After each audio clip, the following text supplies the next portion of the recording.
Here I have ALCATEL 3X 2020, and today I'm going to show you how to wipe cache from this device. So firstly, you have to turn it off by holding power key, and after it turns off completely, what you have to do is to hold down combination power key and volume up like this for a few seconds, and after the screen turns on, you can release power key and keep holding volume up till you enter recovery mode menu.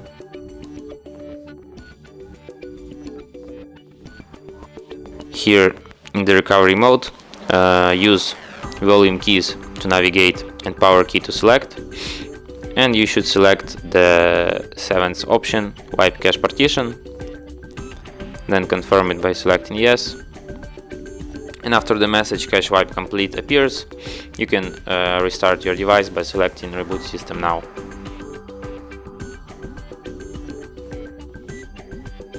And that's it.